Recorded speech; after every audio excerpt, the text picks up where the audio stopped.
Enisaotryanao Jeso malalo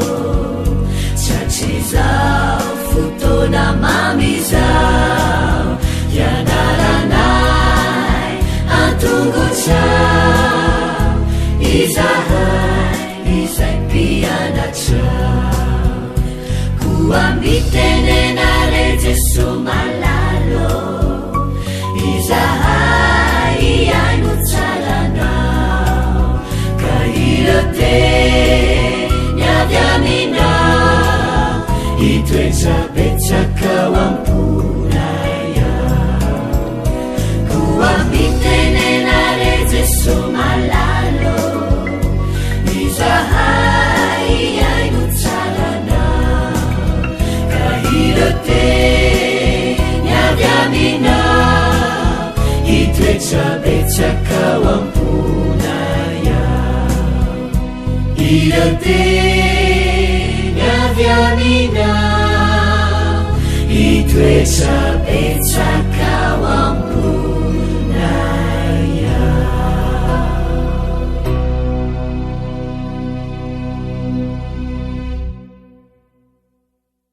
Faly miarabantsika tsirairay avindray taty alarobia fa 7 ny volana May ity tonga amin'ny lesona ho an'ny tanora fokiny isika fanasanao hivavaka Andriamanitra ray namorona anay nanome fitiavana anay misaotra anao izay efa mbola afaka mifandray aminao mivantana Tompo eto izahay dia mahatsapa ny tsy fahamendrehanay mangataka aminao amendra fo aminay samelany elokay eteza ary noho izany ianao hiteny manoloana anay amin'ny anaran'i Jesosy amen no teny lesona antsika androany dia manao antso ho amin'ny fanoloran-tena antso ho amin'ny fanoloran-tena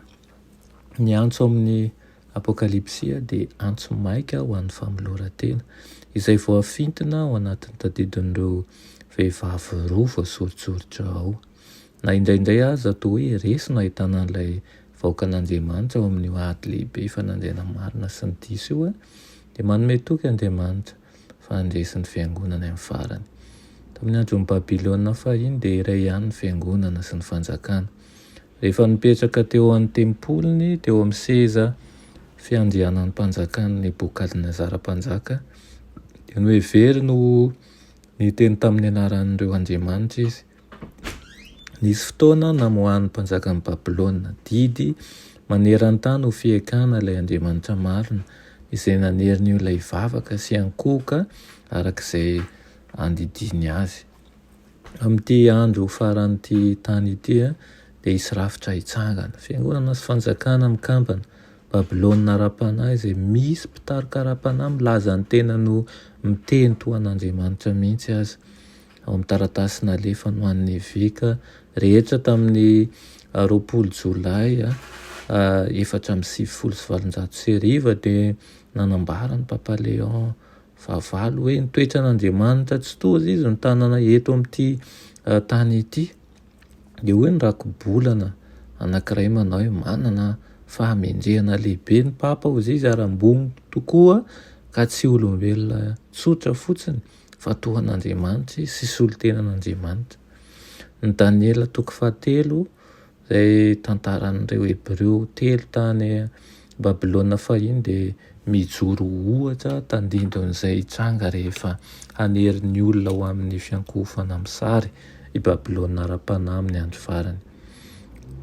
hitantsika ny bokin'ny apokalipsia dia manambara ny mahakasika an'izany ary mahaliana ny manamarika fa ny didy izay notikain'ireo Hebreo 3 raha nanaiky izy ireo izany hoe ny didy faharoa dia iray amin'ireo didy anankiroa izay novain'ny fahefana io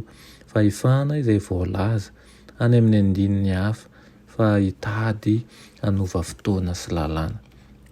inona moa ilay didy iray hafa novainy mazava loatra fa ny didy fahaefatra izany izay ho loha-hevitra lehibe fototry ny fifaноlanana amin'ny fotoan-tsarotra farany rehefa tsy maintsy hanapa-kevitra izasy ianao na ihany koa ka milainanao ny lanitra sy ny tany sy ny ranomasina mba amin'izay rehetra eo aminy dia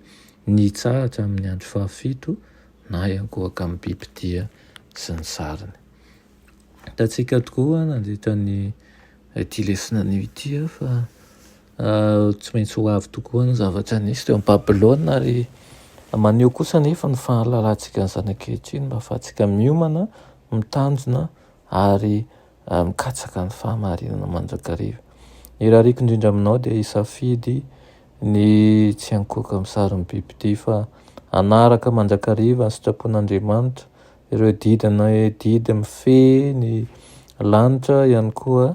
dia mba ho hitantaratra aminao tokoa ny fitiavan'i Kristy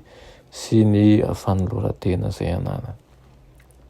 Rainay masina tsara indrindra mbola misaotra anao ny amin'izany lesona anomenao anay izany.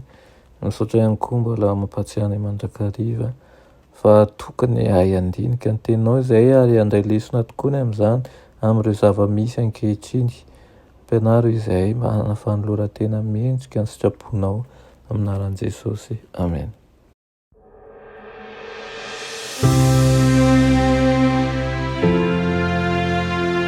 Mianatra eo an-tongotry Jesosy isan'andro.